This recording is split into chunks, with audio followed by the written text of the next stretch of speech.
I was a professor in the UK for about 10 years, and I taught human sexuality. And I did actually talk about gender nonconformity, intersex, trans. I talked about the Rhine controversy, if you know, you know. Wow.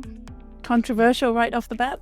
Yeah, there we go. So an evolutionary psychology perspective on disgust is that disgust evolved to keep us away from maladaptive behavior. And I do think disgust underlies a lot of the issues with trans people. Women are much more sexually disgust sensitive than men are. When I see a pregnant, trans-identified woman, I genuinely feel visceral disgust.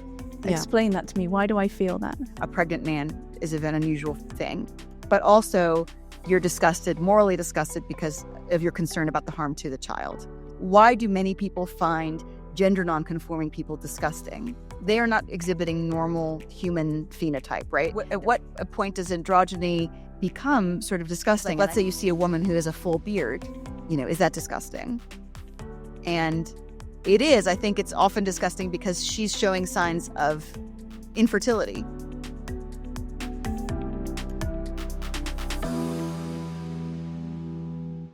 Oh, hello. Hello. Lovely to see you. How are you? I'm doing very well. Just usual mom of small children stuff. How are you both? Very well. Very well. How small are your small children? One is 20 months old, and the other one is a month over 3. Oh my God.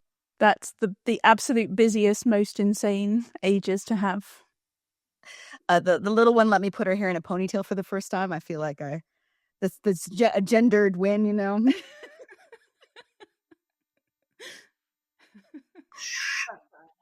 Those days, I found them really hard, those early years. Are you also a mum of 3, Stella? No, mum of 2. But when they were there was kind of a year and a half between them, and when they were very young, I thought I was going to die of boredom. I thought I was going to vomit of boredom. Oh, interesting. I was not bored. I was just overwhelmed and completely, I was just a mother. I had no identity beyond that. I was just overwhelmed completely by these small people constantly seemingly trying to kill themselves every day. But when I said bored, I don't know if that's the right word, but just it was so thankless, like trying to feed them. Yeah, if they would just let you look after them, it would be a big difference, Yeah. So would you like to tell our listeners and viewers who you are, where you come from, why we would be interested in speaking to you? Okay.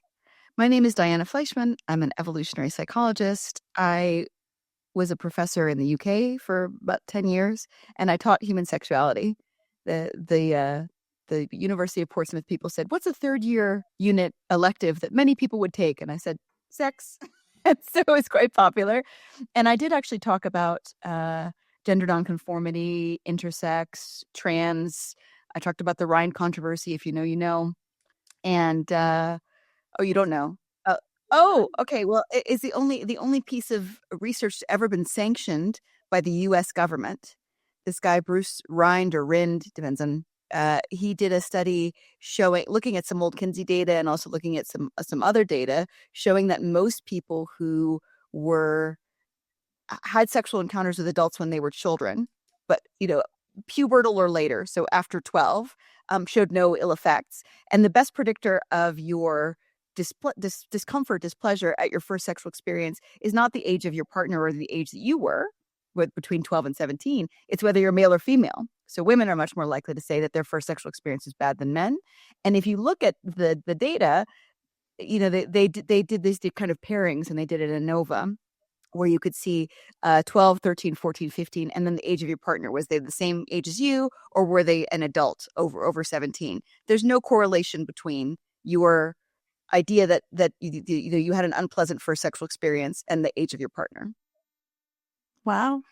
Controversial right off the bat. Yeah, there we go. So,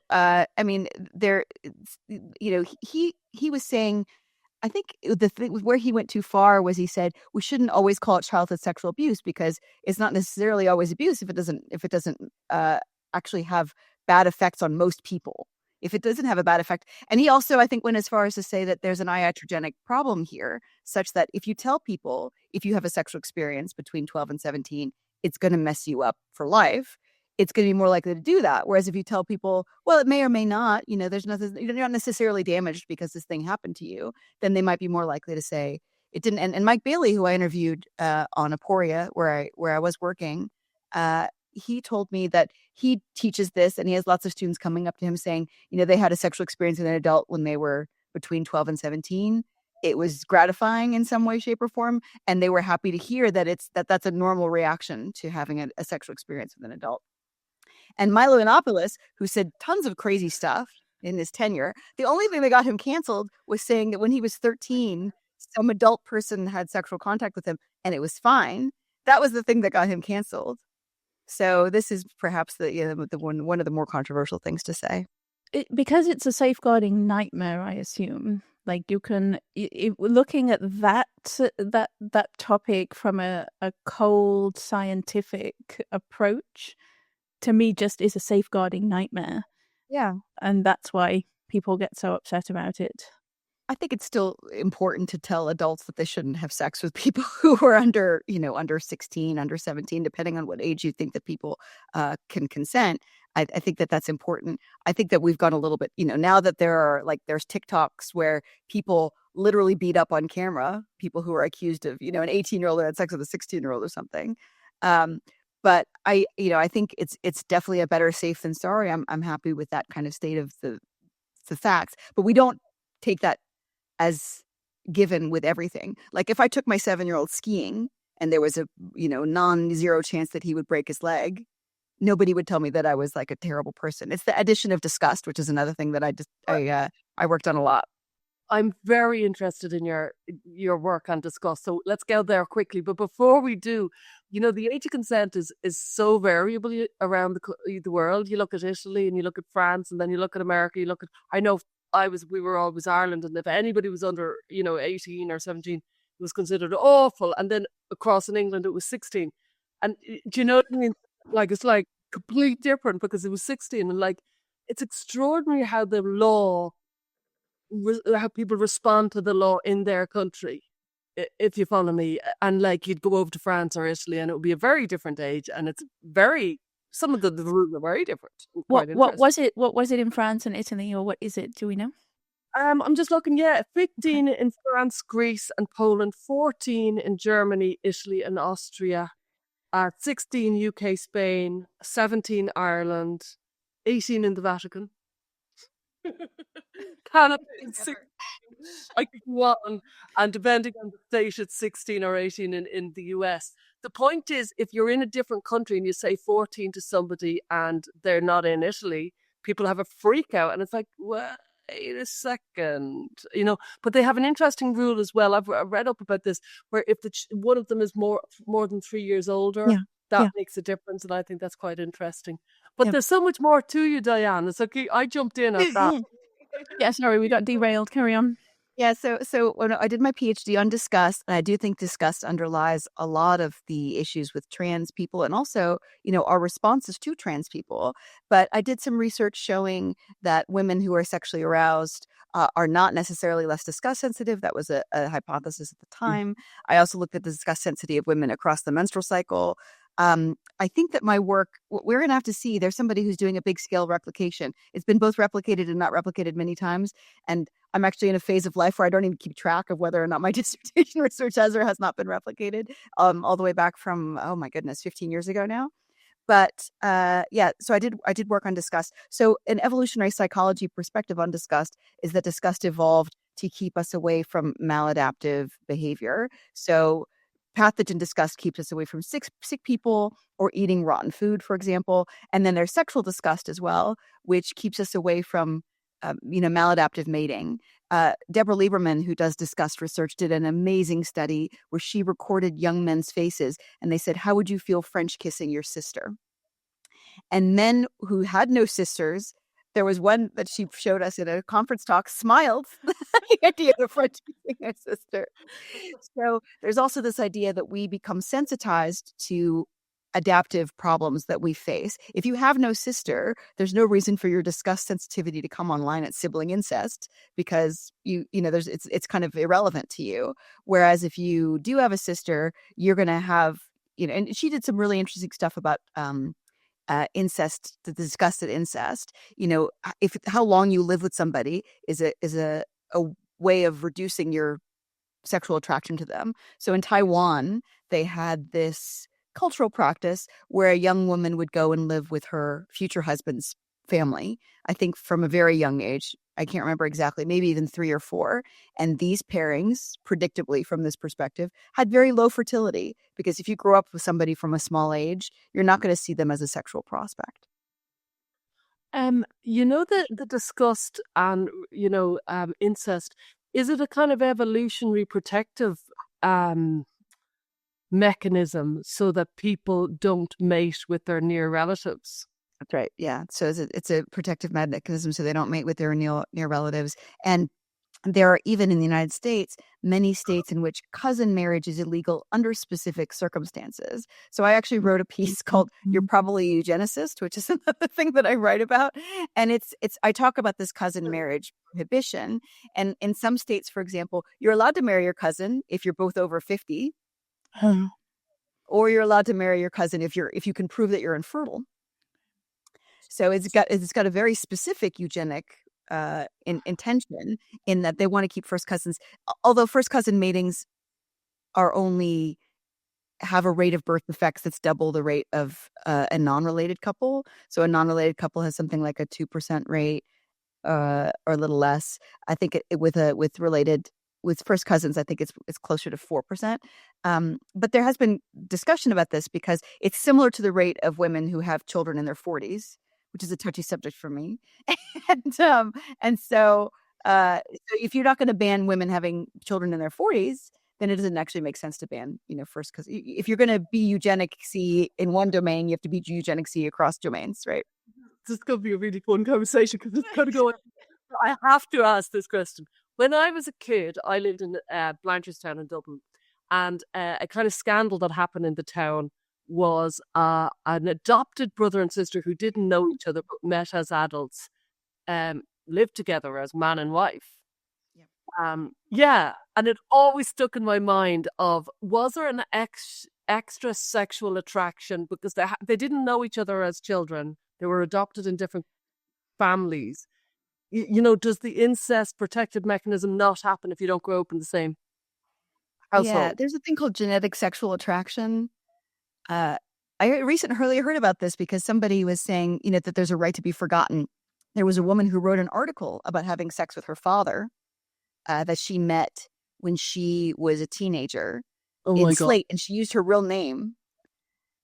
And then she regretted that because everybody knew her for this particular thing. But yes, like, to go back to that, that's actually the way that my eugenics article starts. Is it talks about the case of Patrick and Susan Stubing in Germany. Actually, she's got a different last name. They were separated when they were quite young. They were full brother and sister. They got together and they had 4 children. But 3 of those children have serious health problems.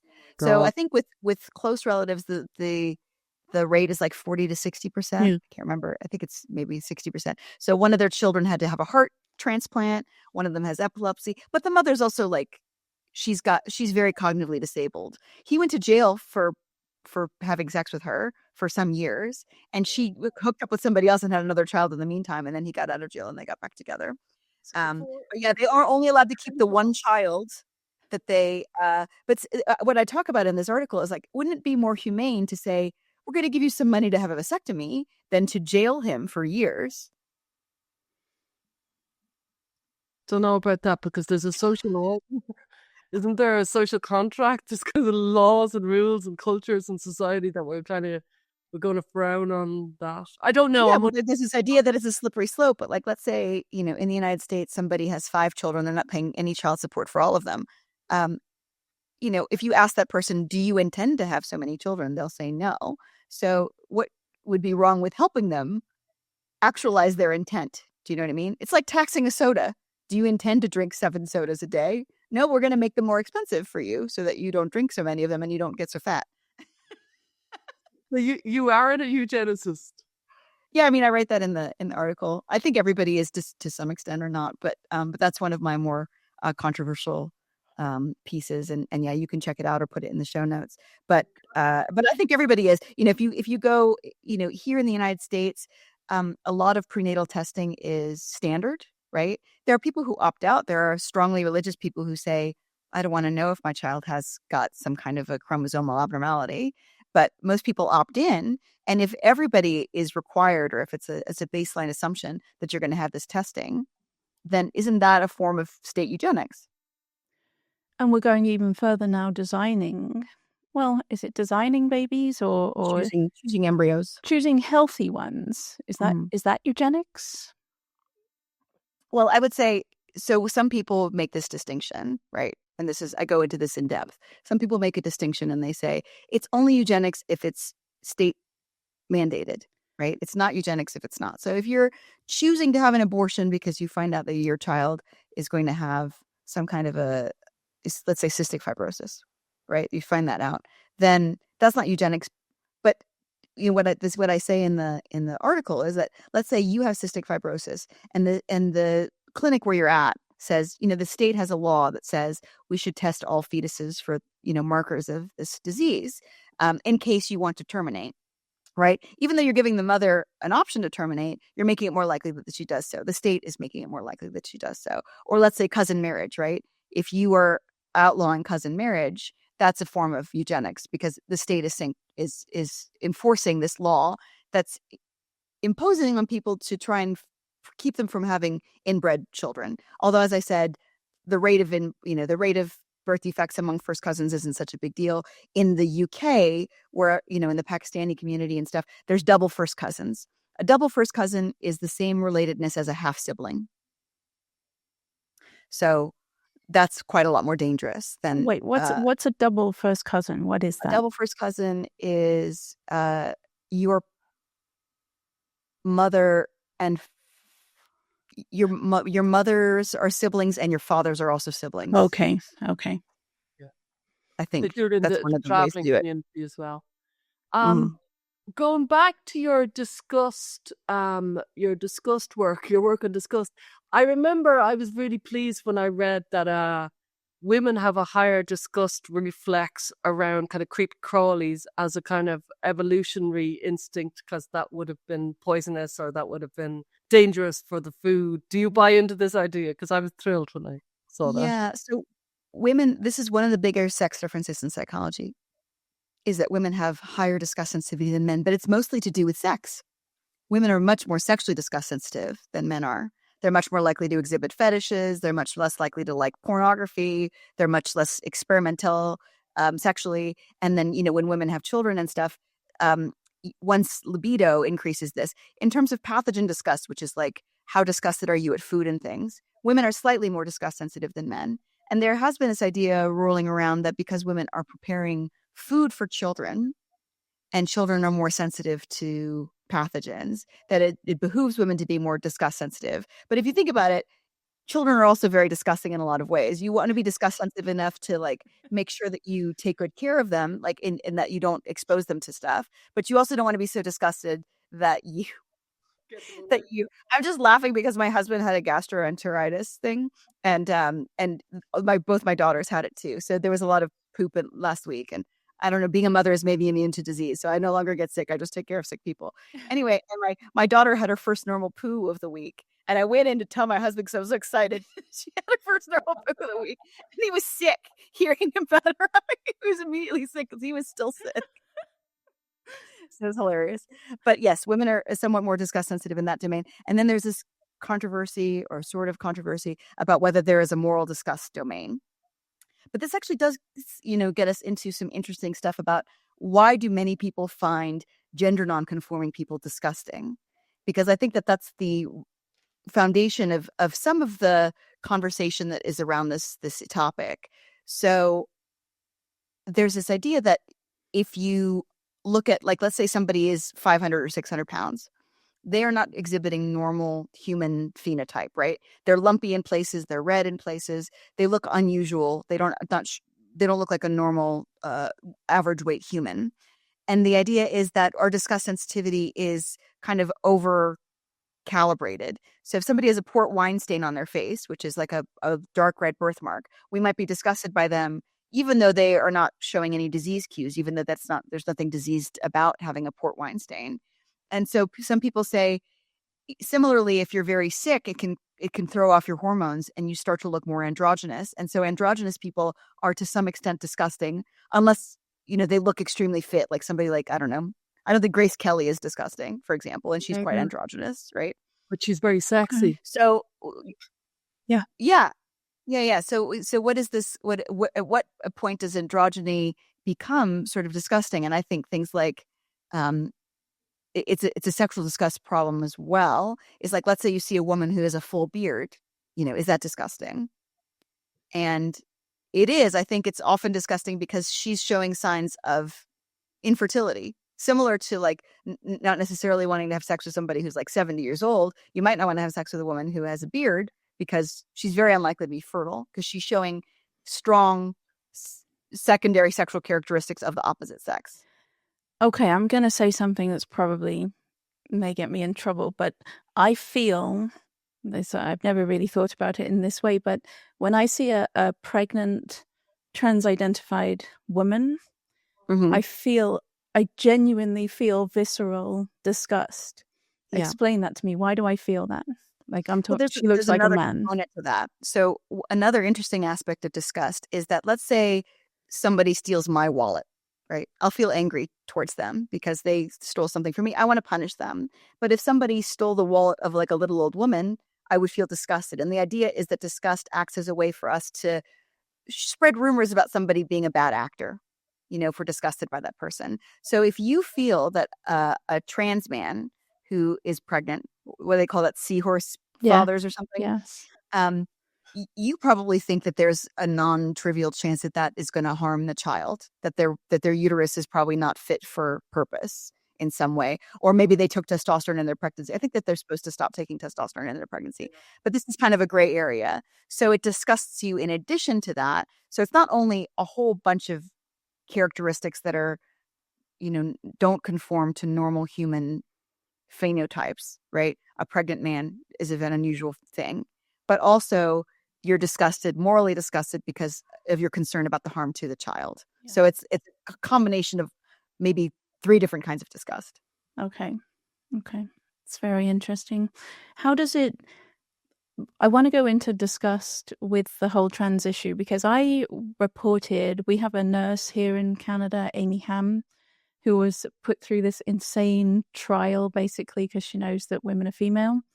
And one of the expert witnesses, who's this prominent WPATH member, and she's a crazy researcher here in Canada, she suggested that women don't want men who identify as women in their spaces. And I'm quite sure she used pathogen disgust over and over again in her testimony to suggest that we don't want these men in our spaces because of this pathogen disgust response.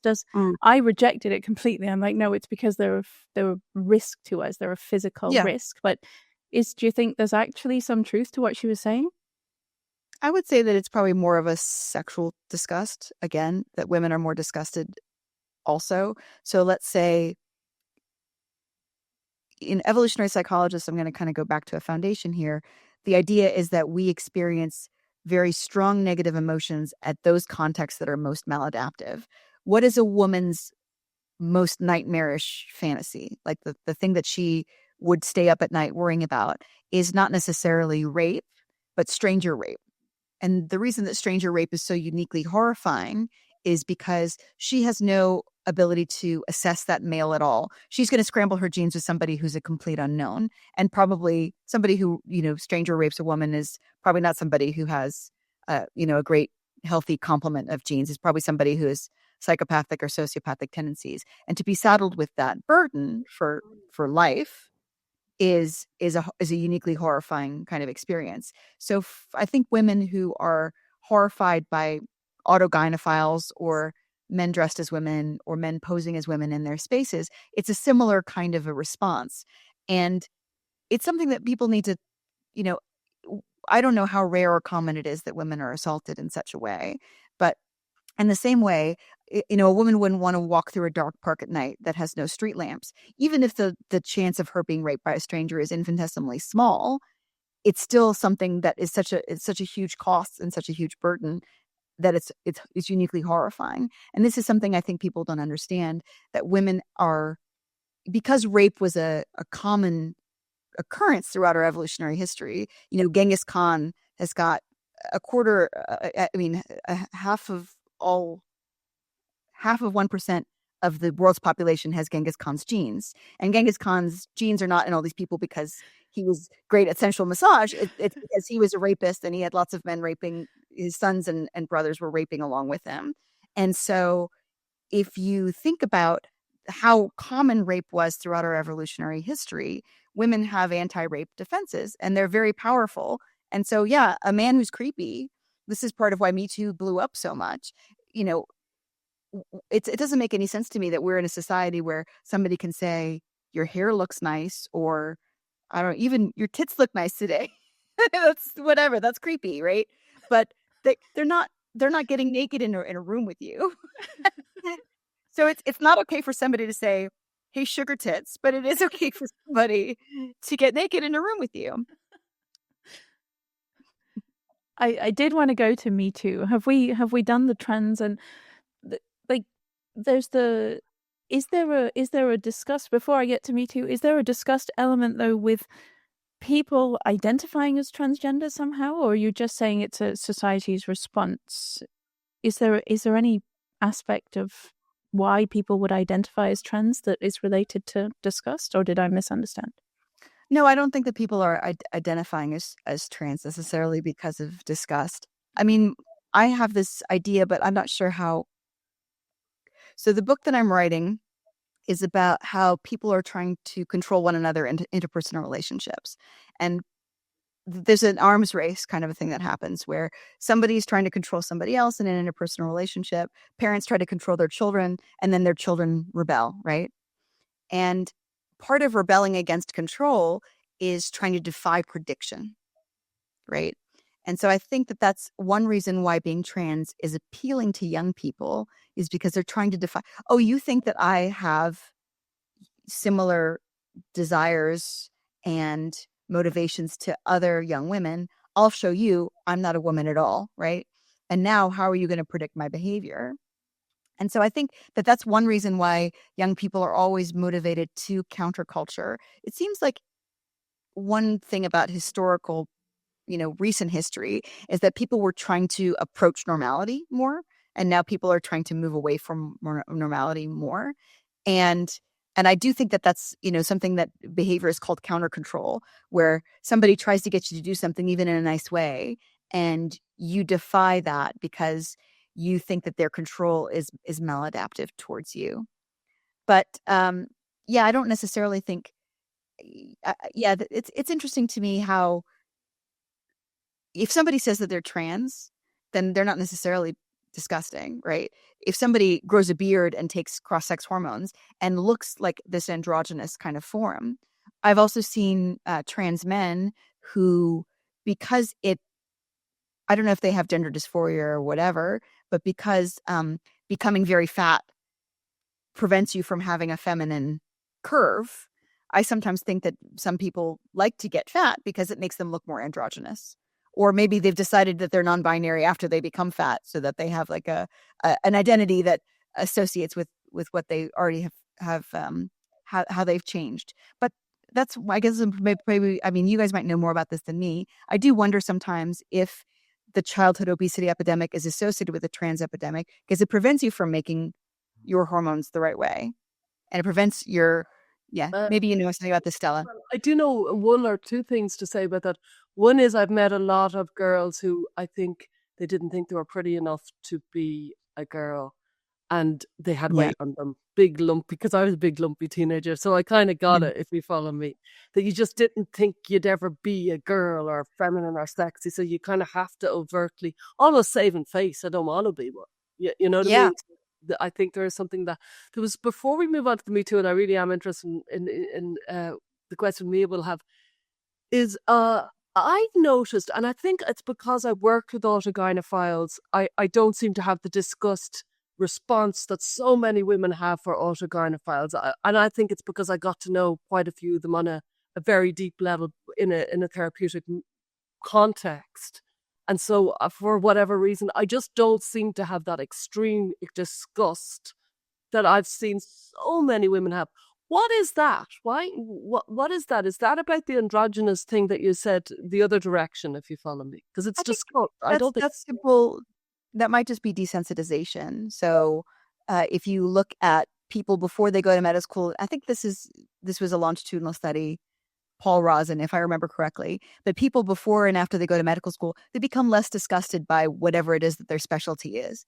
You know, if you ask somebody who ends up going into proctology how disgusted they are to, actually look inside of somebody's anus, they're going to be. I'm asking, why are women so disgusted? Oh, they're so disgusted by autogynephiles. Yeah. Okay. Well, I think that's partly sexual disgust, is because they're men who are demonstrating a mental illness, and so if you want to avoid being sexual with somebody as a woman, it's not enough to just not be attracted to them. You also have to avoid them, because men sometimes have sex with women who don't want to have sex with them. So avoidance is the strategy. For a man to be disgusted by a woman, he doesn't have to actively avoid her, because she's not going to come and impose herself on him. And if he does, she does. She's carrying the baby. It's actually a very small cost for him to pay. I'm not saying that male rape isn't bad. I'm just saying it doesn't entail the cost of pregnancy. So I do think that's, you have to think about what is the adaptive problem. And the adaptive problem is not just not wanting to have sex with somebody. It's also actively avoiding their notice. Similar to, like, there's a very interesting talk I went to about turkeys. Well, one of the aspects of it was turkeys.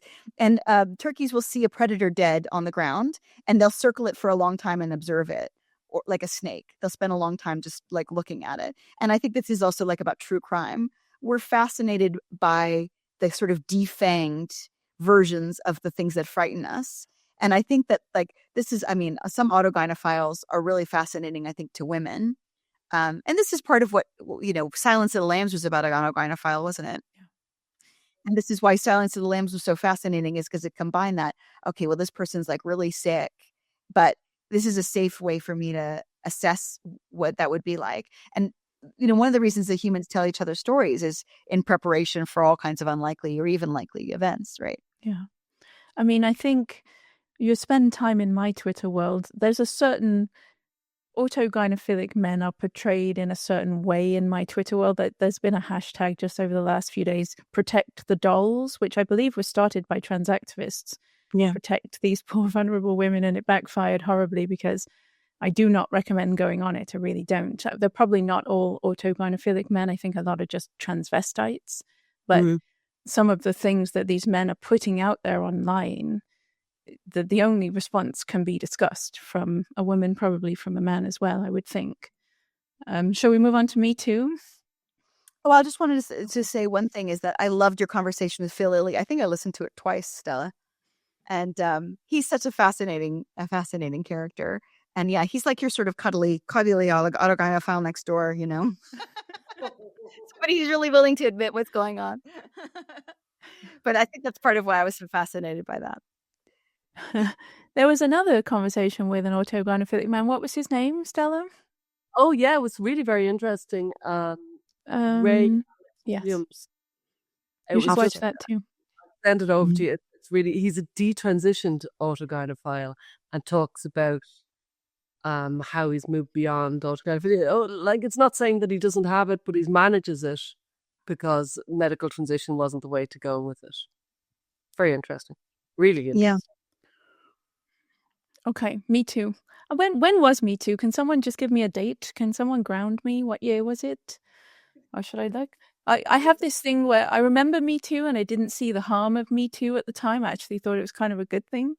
But over the years, looking back at it, and particularly in the 2017, in the context of gender, trans, I think, a relationship, finding a partner, a romantic or a sexual partner, is an enormously grounding experience in life, and it's very fulfilling, and it can really help young people flourish and become the adults that they are destined to be.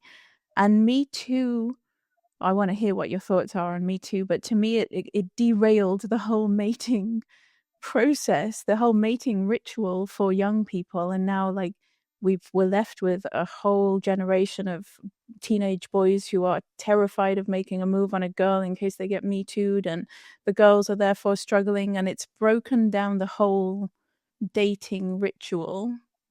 And Yeah. therefore, because they're lacking the grounding, then the whole gender thing is lying in wait, and so many of them are tumbling into that abyss because they don't have the grounding of a relationship. What are your thoughts? I don't know to what extent young men are fearful of getting close to women. I have, a niece and nephew that are on their devices a lot, and they seem to not be great at making conversation. So there was a very interesting piece, not written by John Haidt, but a guest correspondent on his blog about technology and young people, saying you have to have a lot of bad conversations before you learn how to have good conversations. And there's a really good book called The Charisma Myth that talks about how extroverts get a lot of practice in how to be charming because they try a lot. So a lot of charisma is experimentation. And so if you're not having a chance to have a lot of awkward conversations, and I think that you have to be quite bored to try to have a conversation with somebody you don't know, and that boredom just never happens. Sort of like, you get out of the you're getting your bag screened at the airport, and everybody's without their phones, and people just start chatting. I don't know if this happens to you. People start chatting in the security area while they're waiting for their bags because they don't have anything to do in the meantime. So I think that that's part of it. You know how I was talking about how women are afraid of unlikely, but very maladaptive scenarios. There's this book called A Natural History of Rape that was written quite a while ago, and it talks about how women should have very negative feelings about being raped or sexually assaulted or sexually harassed because it's a very maladaptive scenario. So, like, let's say you get into a position with somebody where they speak to you in an overtly aggressively sexual way. You're going to remember them better than somebody that you had a nice conversation with, right? And so I think for some women who are more sensitive, or even women who have actually been sexually assaulted, they're going to have very strong negative feelings about it, beyond, I don't know what you would call like rational bad feelings about rape, but, let's say you feel much worse about having somebody grab your breast than you feel about like breaking your leg. I'll go back to that. Breaking a leg is more painful, but having your breast grabbed by somebody you didn't want to grab your breast sticks in your head more. And so I think if the conversation had been around this idea that women have evolved these anti-rape defenses, and having unwanted sexual attention can be very upsetting for women, is a great starting place for a conversation. But to say that therefore makes men who make unwanted sexual advances deeply immoral is a kind of a misunderstanding. And during Me Too, there were some conferences where they said, you can't ask out other conference attendees on a date. I think that at the Human Behavior and Evolution Society, which is my society, they made a kind of compromise. They said, you can ask once, but you get rejected, But this is kind of like pulling the ladder out from, because one of the people who wanted the rules to be stricter is married to somebody that she met at a conference. Has a child with somebody that she met at a conference. And it reminds me of, like somebody who like climbs a ladder and then they're like, no more ladder for you. Meet your soulmate at this conference now, because So you're many not allowed people. to ask each other out anymore. And I think that that's because it does reduce the probability that somebody will meet somebody who they have a lot in common with and that they can make a life with. Now, there's an extra layer on top of this, which is people are getting married later and they're having fewer children. And this also kind of ties into the trans thing, is that we just discount the value of having a life partner, having children, more at this point in history than ever before, because we know a lot of people who are doing fine, with their pug and their lattes, whatever they have, right? They're doing fine without a life partner and a child. So why should it really matter if somebody doesn't get those things? having a 5 seconds of unwanted sexual attention, preventing that is worth preventing 5 people from potentially getting married. And that is the kind of calculus that you'd have to believe for some of these rules to apply. So, what nobody's willing to say is that some trade-offs are acceptable. It's okay for some percentage of women to have unwanted sexual attention if it makes it also easier for some people who are genuinely sexually interested in each other to get together and form maybe not lifelong relationships, but certainly satisfying mutual relationships. I wanted to ask you, there was something you said there and it reminded me, it always stuck with me, a lesbian who said, before I kind of accepted that I was a lesbian, whenever a man, he might bring me out, we'd go for a cinema or whatever. And then when he inevitably came on to me, I would be literally disgusted about, how dare you, Carol? And then she said, she's lovely, she's very funny. And then she said, but later, when it was a woman and the very same, run of events happened, she was like, thank you. Thank you. And that goes to your disgust, I think, reflex. But she was like, oh my God. And it's all coming together for me. So these women who don't fancy a guy and he gives them, I've always thought it's a bit over the top, the unwanted sexual attention. I'm like, I can handle unwanted. It's not going to, tell me, But some women have this, oh my God, he winked at me or he looked like this. And I'm never going to recover. And I'm like, obviously they really don't fancy them, and it's the disgust mechanism. Yeah. I'm telling you. Yeah. And as I said, it's not enough to just not fancy somebody back. You might have to actively avoid them because there is a kind of a history of rape. There's a meme about this where a sexy man says, hey, sweetie. And she says, oh, you. And then an ugly fat guy from the office comes in and she says, HR. She's like on the phone with HR right away. And so, absolutely. This is part of the, the commentary in the red pill and incel and manosphere community is that if you're an ugly guy, my friend Francesca Minerva, she works on lookism. How sad would it be to be the kind of man where if you wink at somebody, they recoil at you, right? And it's not enough to just say, no thanks. And this is one thing that I think is a little bit, not a little bit. It's let's say women say, oh, I'm afraid of men all the time. And that was part of the Me Too idea is that, oh, I didn't talk about this man coming on to me because I'm afraid of him. But women very cruelly reject men all the time in a way that belies any fear of that man. If a man comes on to you and you say, can you believe that this effing guy thought that he was going to talk to me and that he was going to have any way into my pants? That's very cruel. And she might even tell all of her friends and things that somebody came on to her. And, how ridiculous was it for him to think that? That implies that women are not fearful of men, that actually they, or maybe they're not fearful of this particular guy who they don't think is going to come after them. But I think that's some of the idea that women are fearful that men are going to aggress towards them or are going to take that rejection and use it, seek revenge against the woman who rejected them. I think some of that can be overblown as well. Some of that's an excuse for, well, I was getting what I wanted out of this sexual arrangement. I was having sex with somebody, or I was letting him come on to me and flirt with me thinking that he had a way. There's a This American Life that came out around Me Too that I thought was very good. It's called 5 Women. And it's about a guy who was the boss at a company. And it was about how 5 different women dealt with his sexual harassment. His wife or like live-in partner. And then there was a woman who said, look, I knew I didn't have the chops to get this job. And I knew that I wasn't actually qualified, but it was obvious that he fancied me. And so I let him think that I fancied him back. He sometimes would show me pictures of his penis over lunch. I laughed and acted that it was like the most charming thing ever. And I had this really cushy job for a while. And that was fine with me, And, to say that there are not women who make use of their beauty to say that beauty isn't power is just silly. So that I think is the opposite part of that. And I think that what is this idea that like women are all good? Maybe that's why there's this idea that trans women are dolls, that we have to protect them, because once you become female, you become just a moral paragon. Mary, Mother of God. I'm really keen for you because we spoke with Holly Lawford Smith about the patriarchy and about feminism.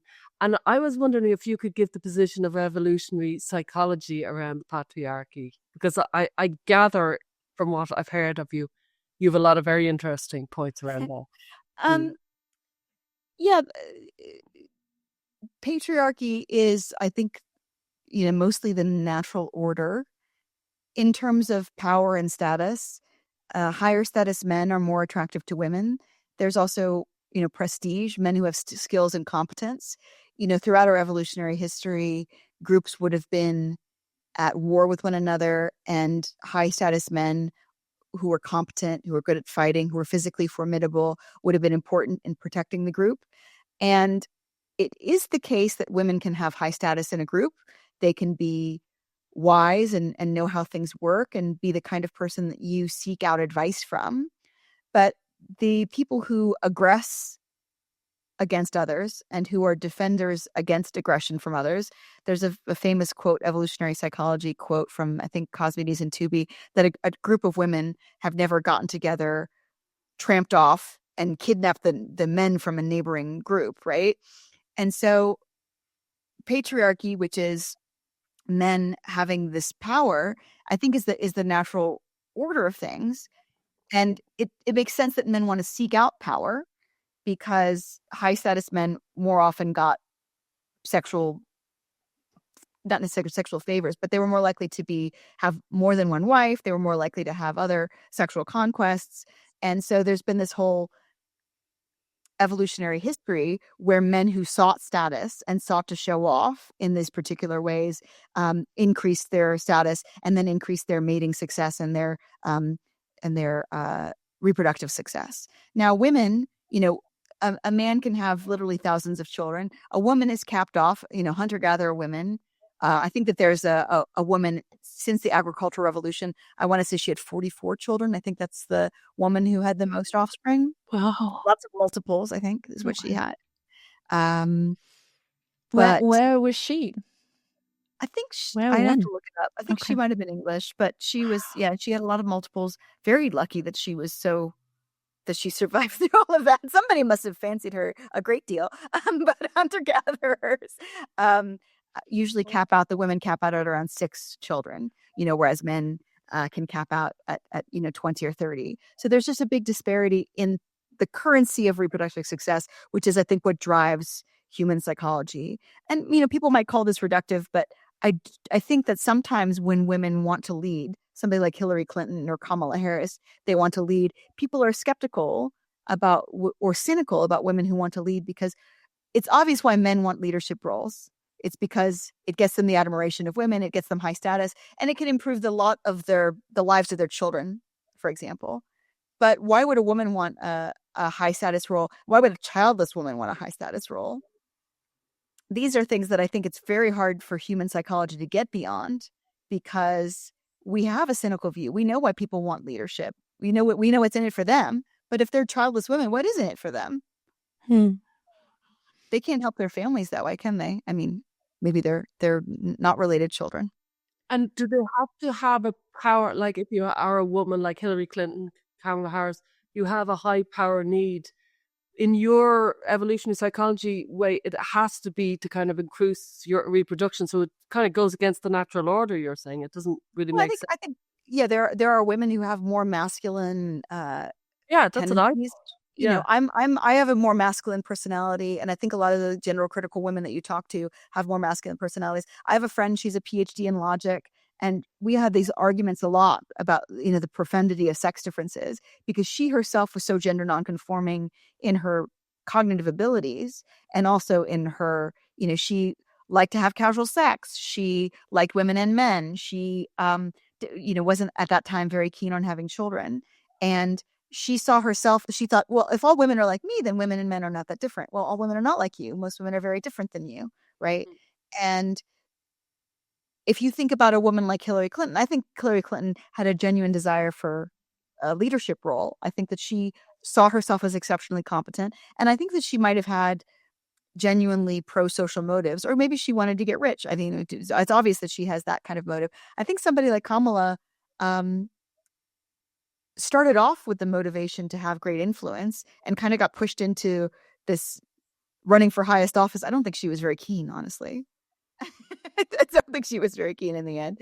But this is the patriarchy, is that a greater percentage of men are motivated towards high leadership than women are. And if you look at something like, there's a woman, Claudia Golden, and she talks about something called greedy jobs, right? A greedy job is a job that takes a lot of time and intention and motivation, and you're sleeping on your office floor and stuff like that.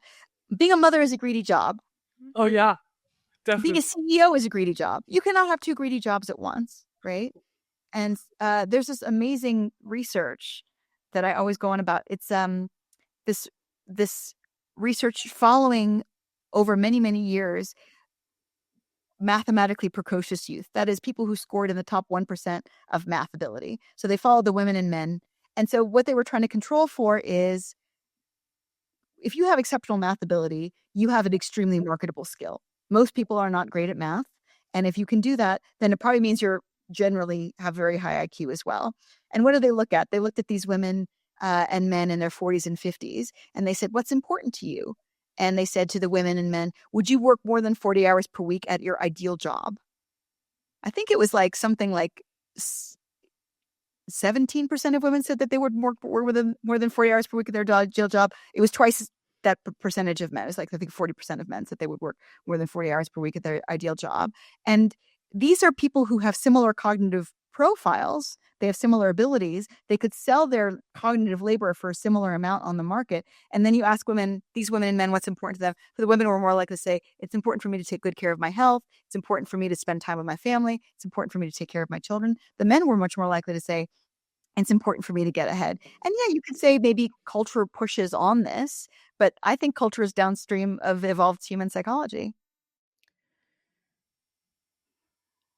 Right. I've always had this thing with feminism. To me, where feminism went wrong is when it ceased to value motherhood. Like, that's, to me, surely throughout all of human history, we have valued a mother raising her children, and that's been one of the most important things you can do, right? And then along comes feminism, and suddenly you're worthless. I was a stay-at-home mum, so maybe I'm a bit bitter by the way I was treated by feminists and other women when I chose to be a stay-at-home mum. And people, not even just the women, most people, when you say, yeah, I stay home with my kids, they just don't see you as having any value whatsoever. They don't even want to talk to you anymore. Let me just interject. I said I went out one day to a party and I said, oh, this is really great. I haven't been out with adults in a while. I've been home for like I'm not a stay-at-home mom. They go to daycare part-time. And I said, I'm not. And he's like, you're doing very well. But isn't that what Mary Harrington said? The feminism of freedom and the feminism of care. Yeah. That they were the two distinct. I thought that was a brilliant point she made. I loved her. That's what the opening chapter of her book is, something about being a stay-at-home mum and how feminism lost its way. It's the only feminist, if you can call it a feminist book, that I've enjoyed and felt like this really means something to me. But why do you see? Is that where we went wrong? Is it detrimental to society from an evolutionary perspective to no longer value motherhood? Is that why we end up with so many women who don't want to have children, which makes no sense to me in an evolutionary sense? Yeah, if you're glamorizing what men do and male status and male prestige, and it's impossible to both seek out the male markers of status and what men consider important as a woman, and also have children, because having children is such a greedy job, and because young children need their mothers and they don't really like anybody else as much as their mothers, then there is going to be a fundamental conflict there. But it's also true that, yeah, being a stay-at-home mother, especially now that our families are very atomized, it's harder than it used to be. And I've had this conversation with a lot of people that, like, boomer grandmothers are not as interested as previous grandmothers were. Like, I spent a lot of time with my grandmothers. My mom is very sweet, but she's also quite anxious that she's going to do something wrong. Oh, yeah. And, and it happens that, boomers, they get past the age at which, their children are in their 30s and 40s, and they're like, I'm doing my own thing now, right? And so supporting, doing that kind of thing is not as important, especially if you're seeking out, a job where you make the most money, you're going to almost certainly move away from your home and your family. And so I think that all of that has to do with it. Yeah. And, I had children quite late. As I said, I only have a 3-year-old and an almost 2-year-old. And I was very worried that I wasn't going to like it, that I was going to take a step into a, what do they call that? The vampire problem, right? Where you don't know that somebody's going to bite your neck, you're going to become a vampire. You don't know what it's like to be a vampire before you become a vampire. You don't know like what your motivations are going to be. You become a completely different person. And motherhood has a similar kind of vampire problem aspect to it, where you become a mother and you're like, well, I could hate this. I'm glad I really love it. And I feel really gratified by it. I talked to you a lot about this when I met you, Mia, but, my husband is even like, well, I didn't think you were going to like this so much. Uh, and so it's also the kind of thing where, like, let's say you come from a small family. My mother and her and my aunt, my dad's sister, they just come. I didn't have any first cousins. Neither of my aunts had any children. And so I didn't see any babies. I didn't interact with any babies. And that's another thing is like, if, the first time you hold a newborn, it's your own. That was me. That's it. Yeah, that's happened to you. It can be really, really rough. And I started to think I might like children when I met my niece and nephew as babies, because other people's children were completely uncharming to me and I had no interest in them. And so I think that there's something that catalyzes your interest in motherhood. So yeah, the smaller you make a family and the later people wait, the less likely people will, understand. And also motherhood is just antithetical to everything that we seek out in terms of status right now. Yeah. And back to that feminist point, yeah, I suppose a lot of feminists are let's say gender critical. They think the gender roles are really kind of social constructs, while I gather evolutionary psychologists see it as a more evolutionary instinct. You might correct me if I'm wrong. Is that correct? And what would be the almost biological gender roles? I'm not saying sex roles as in the femininity versus masculinity rather than male versus female. We all know what's the difference between sex and male versus female, but the femininity and masculinity, I gather from the feminists, this is really, really controversial ground. They don't like me saying, let's say, a feminine man or a masculine woman, because they say, what does feminine mean? What does masculine mean? And I'm like, well, there's actually, you can correct me maybe, Diana, if I'm wrong, but there's quite well established roles associated with women that you could call feminine roles and roles associated with men. I'd like you to speak a little bit about this, because I'm astonished since I joined the trans critical world how controversial it is for me to say that. I was at a conference in 2012 called Born This Way. This was actually around the time the Lady Gaga song came out, although the organizer said he had no idea that there was a song called Born This Way. And I was there, and Gerolf Rieger is a researcher in the UK. He was in the UK, he's German. And he was doing some research showing, he was asking people who were gay or lesbian for pictures of themselves or videos of themselves when they were young. And he was finding that they were much more gender nonconforming as young people. Gay people were much more gender nonconforming, not at all controversial. There was a gay speaker there who did, I think, some kind of neuro research. And he said, I resent the idea that gay men are more feminine than straight men. I don't know what you mean by that. And they had a big argument. And I think I just stopped talking at some point because it just seemed like an unwinnable argument. But yeah, there's also this research on gaydar and the gay voice, which shows that people are much better than chance at detecting if a man is gay. And that's because, they are somewhat gender nonconforming. And if you look at rat studies, which was a bunch of rat studies at this Born This Way conference, let's say you have one female rat in the womb and she's got like 4 brothers. She's going to come out with like a bigger, she's going to look a little bit penisy when she comes out. Her genitals are going to be more masculine looking because she was surrounded by her brothers and they were all in one womb. And she's also going to be more likely to mount other rats, right? To top because of hormone exposure in the womb. This is like not even exogenous hormones. This is like just what happens if you're in a litter with a lot of brothers. And so sexual behavior is also masculine or feminine. Now, these sex roles, I'm going to go on a brief tangent. So this researcher that I worked with, they hired little boys to hold cameras or little girls to hold cameras in India.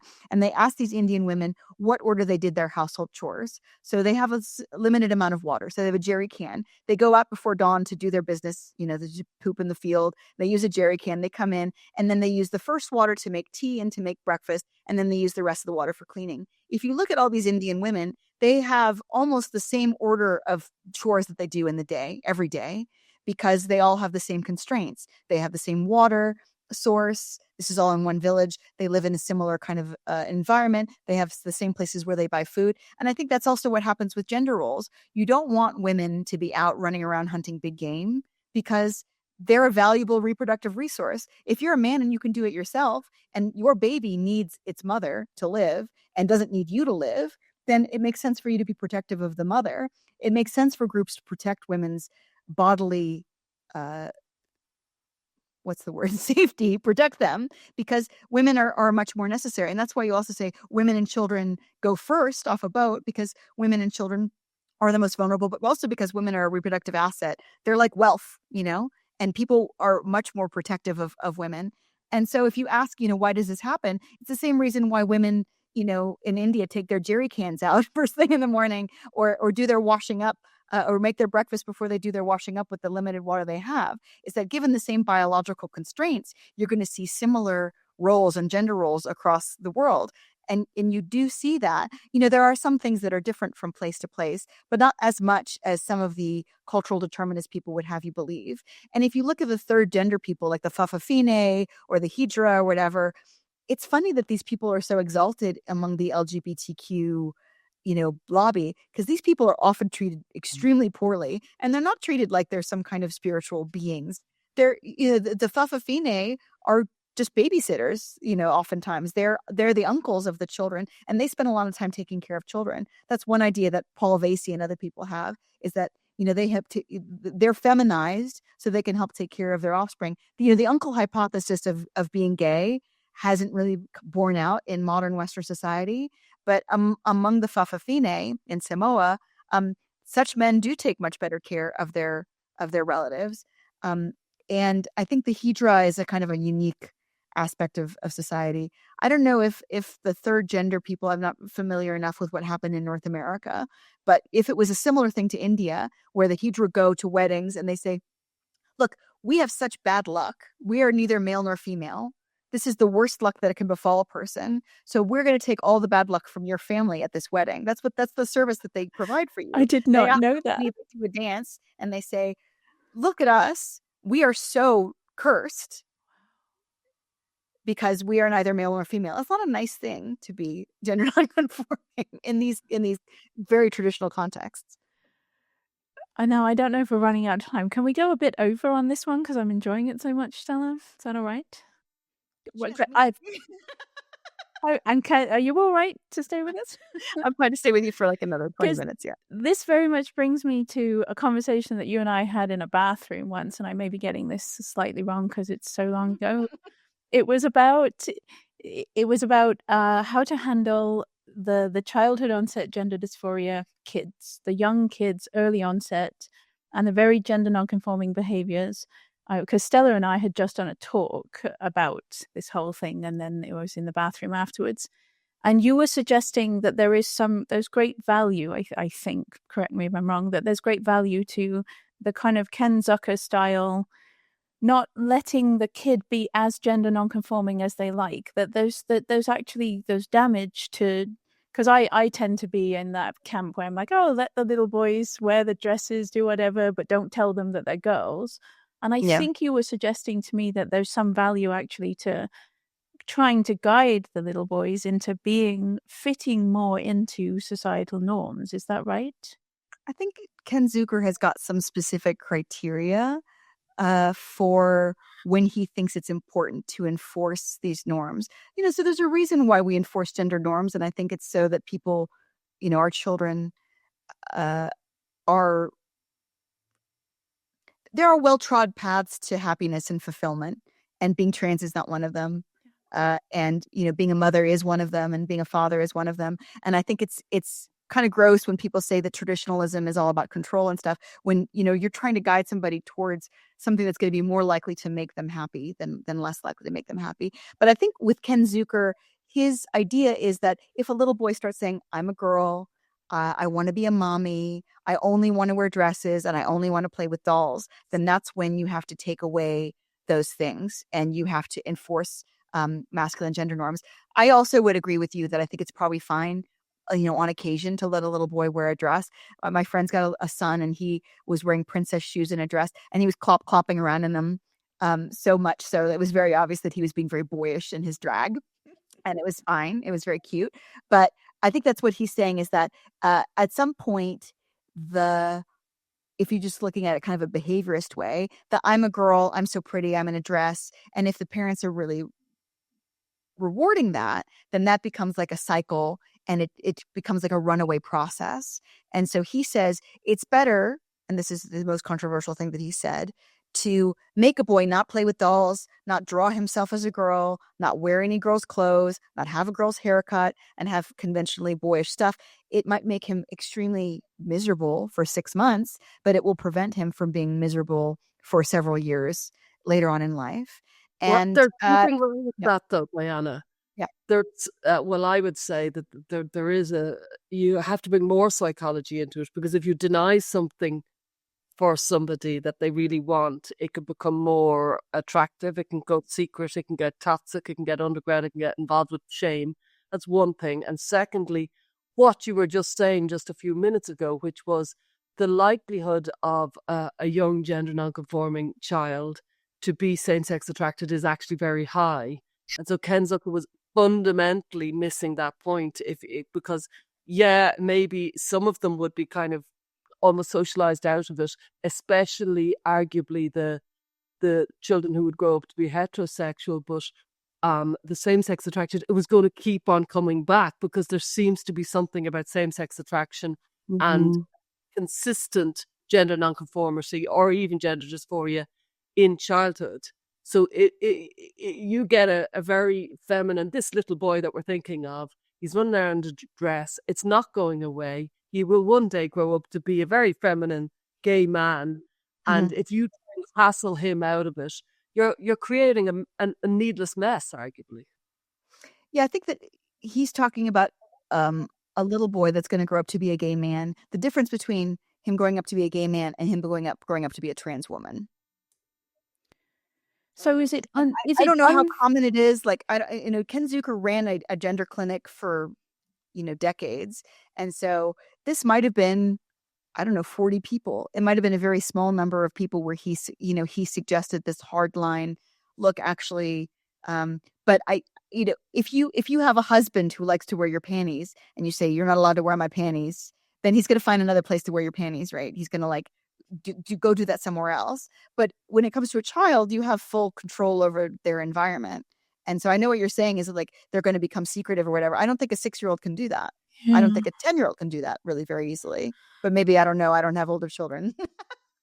Well, ever want to learn, Stella. I've just met so many of them. They rob the laundry basket. And is it undesirable then for a homosexual to grow up gender non-conforming, though? The trans thing, I get it, because there's a whole medical side and the whole societal issue. But are you saying that it's even undesirable to grow up to be a gender non-conforming homosexual adult? No, I don't think that Ken Zucker would say that. I think that it's undesirable to have gender dysphoria. Yeah. Okay. Yeah. Yeah, and I think that's what he's saying, is that you can make a little boy, and you guys should talk to him, because he's fascinating character. But 6 months of him being miserable that he can't, is better than having dysphoria. But I don't even know, maybe dysphoria is so cultural. Maybe if nobody ever talked about being trans, you could let little boys wear dresses all the time, and they would just grow up to be gay men. That would be my position. That's what I think too. It's the diagnosis that's the problem. If you could shield them from, the trans option, or the I don't know where. If in societies in which there is no trans option, is there gender dysphoria? I don't know. Because I think you would only be upset. This guy called Randy Nesse wrote a book called Good Reasons for Bad Feelings, and he's got a very interesting tidbit that he says infertile women in their 30s are really, really unhappy. They go into their 40s and then they become happy again. And it's because now fertility is a foregone conclusion. You're in your 40s, you go through menopause or whatever, and you can't have children anyway. So you become satisfied with being childless. I think the same thing could happen if you I would really love to have a penis and not have breasts. Well, that's not a thing that could actually happen, so I'll just forget about it. Whereas if it's a possibility, then that could cause gender dysphoria. But I'm just spitballing here. I don't know. No, that's very much a thing. And I definitely, in tracking the history of the whole movement, as soon as the idea that sex change was medically possible landed in the minds of American, probably autogynephilic men mostly, many of them wrote to the sexologists saying as soon as they heard it was possible, the only thing they could think about was obtaining it and going down that medical path. And prior to that time, maybe the feelings were there, but it wasn't an all-consuming obsession. So yeah, just the availability makes the gender dysphoria so much stronger. Oh, it does, but it doesn't mean that it doesn't exist. You know what I mean? There were people like, I don't know if you've heard of James Barry, the doctor from Cork in Ireland, who was a woman and dressed as a man for her whole adult life and kind of went to great lengths to be seen as a man. And there was a few others. And those aberrations could be the exceptions that make the rule, if you follow me. So I fully allow for that, but I do think that it's dangerous to presume that 6 months of pain and you're out the gap, because I don't think that adds up. Yeah, I don't know what he would say would be the threshold between this. It's necessary for you to almost, to enforce a draconian kind of gender status in your home versus that's fine. Let them do what they will do. And, they'll almost certainly grow out of it. It must be a small margin of young people. I will say though, to kind of support, I did make it very much a point, having had such a difficult experience myself as a kid. I made a very strong, purposeful point of raising my children, both girl and boy, both of them, the girl to be happy as a girl and the boy to be happy as a boy. And it was definitely a decision and a purpose that I was not raising gender non-conforming kids, and I had no interest in it. It was very much, they were raised to be happy as a girl. The girl was raised to be happy as a girl and the boy was raised to be happy as a boy. And I leaned in that direction, and that was thought and purposeful. And I know that. Now, had they been gender non-conforming, I think I would have been very sympathetic because my own, but I certainly cultivated from a very early age a happiness in the fact that they were a girl and the boy was a boy. So that's kind of falling in with that point. Yeah. I think, me as you've had a lot of children.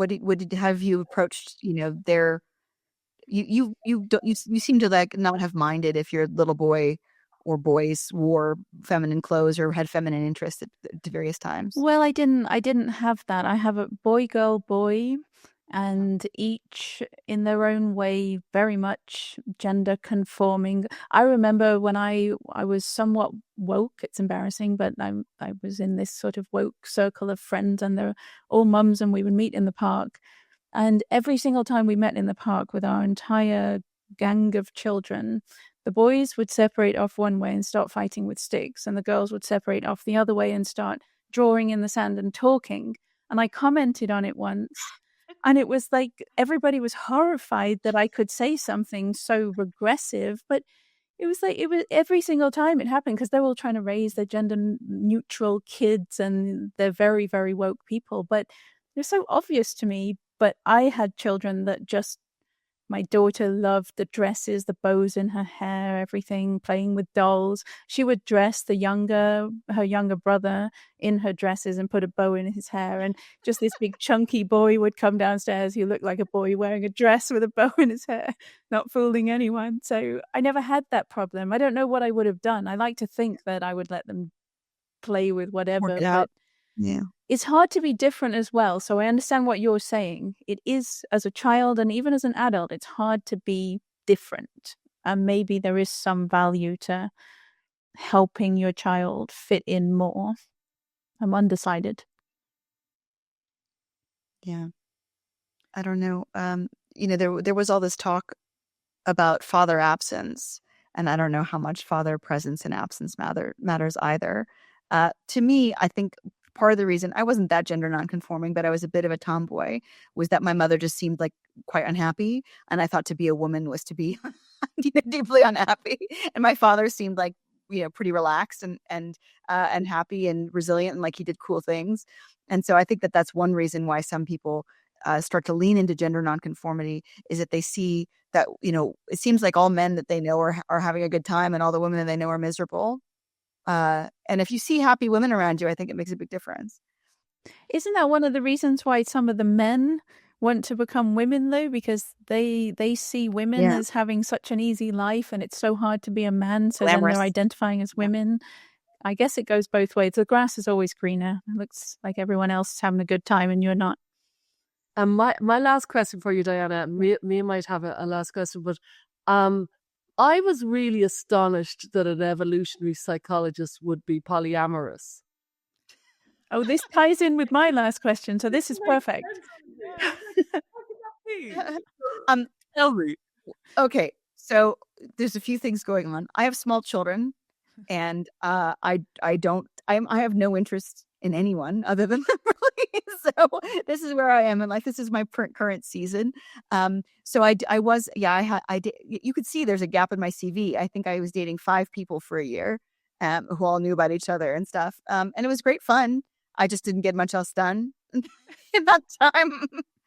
And so it's not that unusual for a few reasons. Let me explain. One is that jealousy is another one of these emotions that's like really overclocked. And like our fear of spiders and snakes, like if you can face it for a little while, it becomes much less strong. People don't want to face jealousy because they think it has great utility, and they think it's like important for the well-being of their relationships. So if somebody said, if you could take a pill and eradicate your jealousy, would you? They would say no, because it's protective against intruders into my relationship. So that's one thing, is if you realize, what a paper tiger jealousy is, you can get past it. Another is that you recognize that like new relationships are very fun and exciting, but it doesn't have a deep meaning behind it. Right. And so if you're willing to use relationships as like leisure or as a hobby, or like dating people as a hobby, treating them nicely, but also enjoying that early phase of relationships, then I think that that polyamory can be quite fun in that way.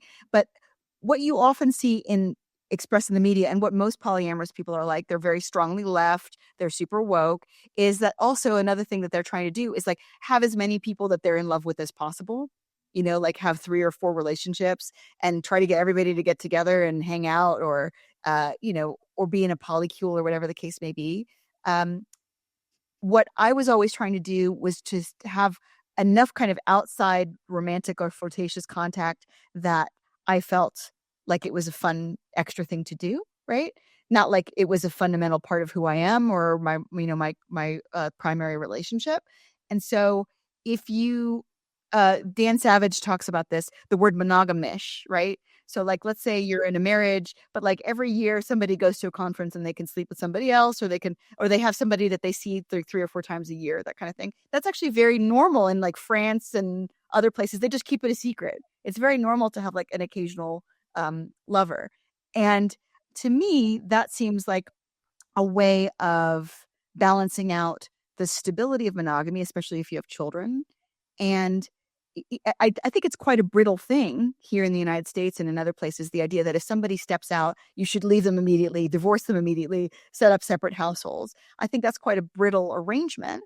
And so while I wouldn't say that polyamory is resilient in any way, it often isn't. Sometimes I look at polyamorous like Facebook groups to see what a complete train wreck people's lives have become trying this when they were like not actually equipped to try it.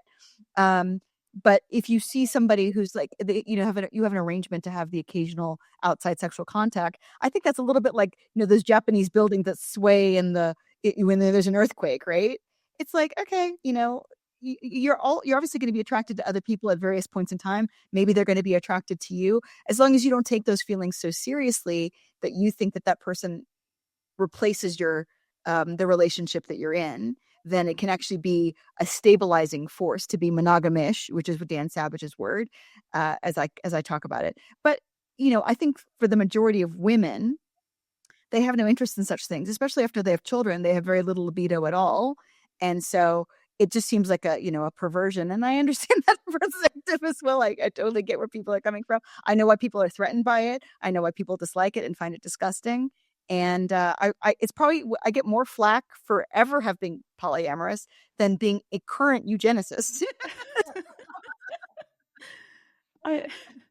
Okay, there's a perfect link to my last question, because I was in bed last night. I was just about to turn the light off and go to sleep when my friend Rupa Suravanya sent me an article.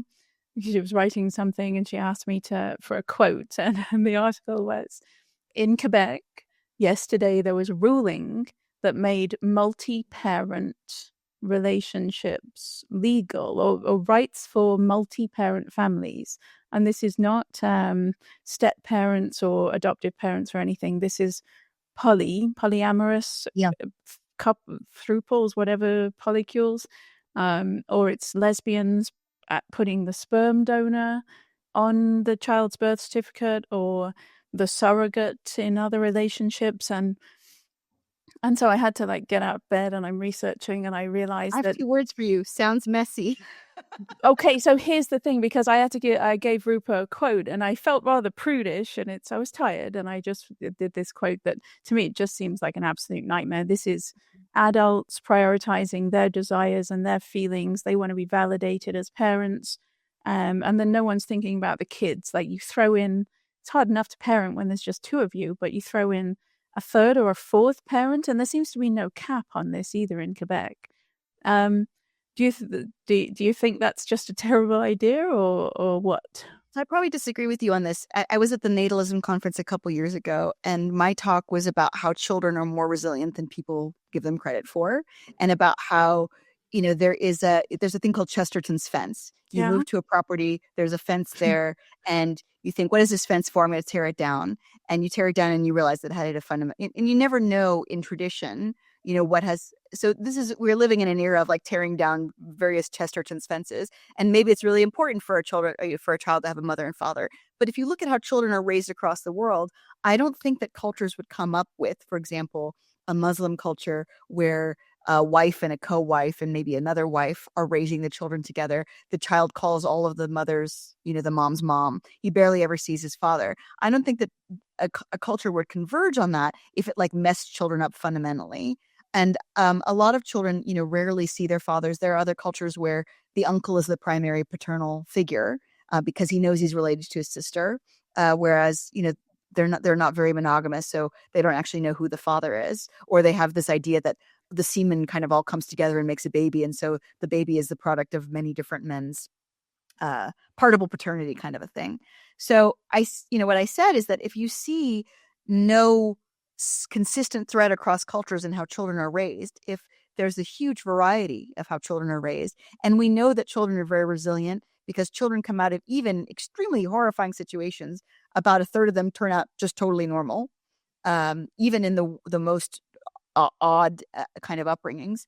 So I think that the idea that if you are a divorced mother, you have to wait 6 months a year to introduce your child to your new boyfriend or something, or that children get attached to new adults so easily that you have to be really careful about who you introduce them to. I think that that's all bunk. I think kids are more resilient than that, but I don't think that everybody needs to have legal access to that child, right? I don't think that having multiple, I don't know how many people on a birth certificate or who can claim custody is going to be in the best interest of the child. Whoever's the most stable, which is usually the mother has the best interest. She knows that she's the mother of that child. There's no uncertainty, and maternal psychology, maternal care is much more of a given than anyone else's care. But I think, look at it in Israeli kibbutz, where you were actually not allowed to call your parents mom and dad, where all of the adults were considered similarly responsible for you. I don't think that screws kids up. It's unnatural and hard to maintain.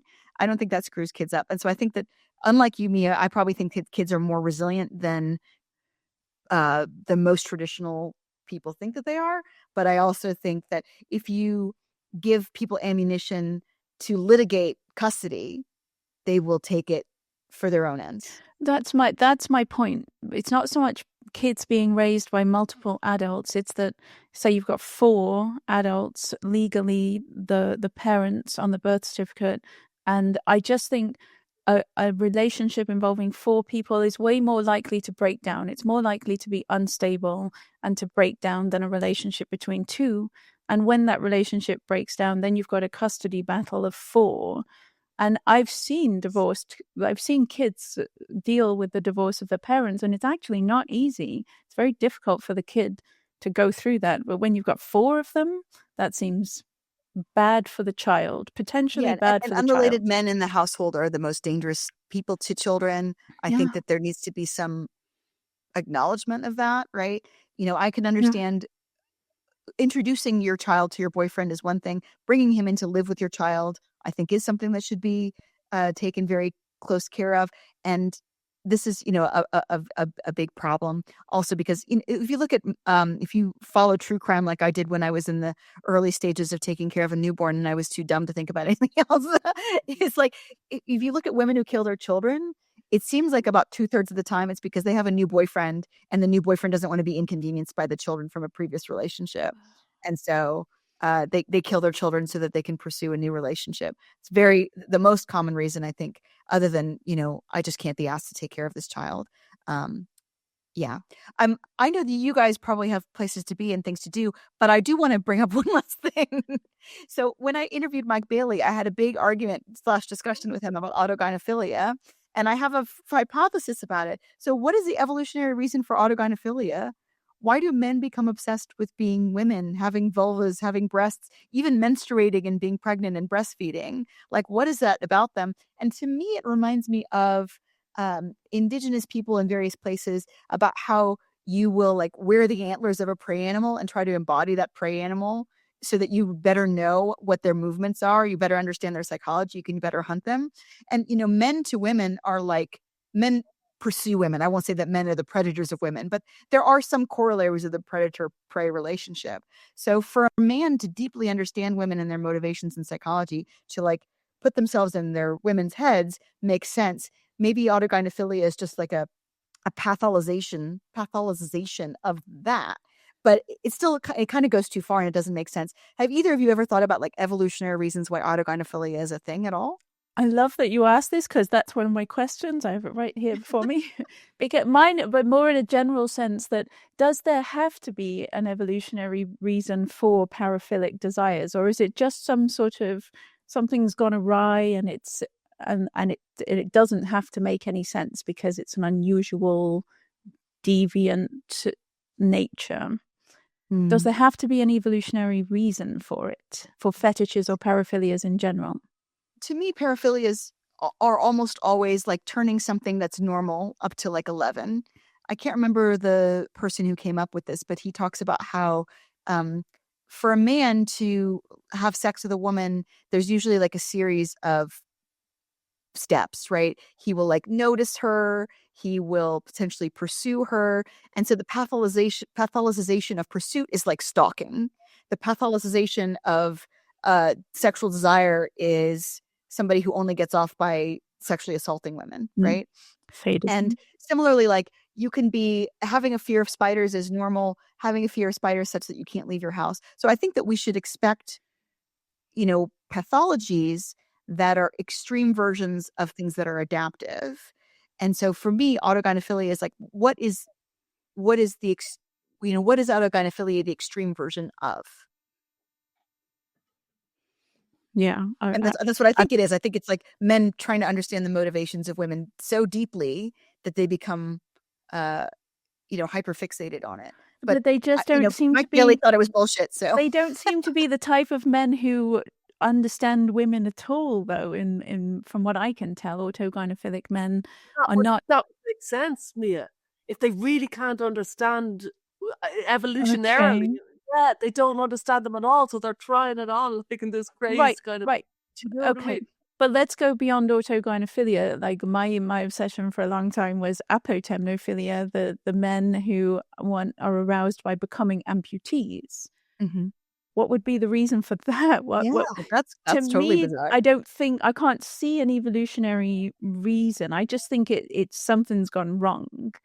That's much rarer than autogynephilia, is it not?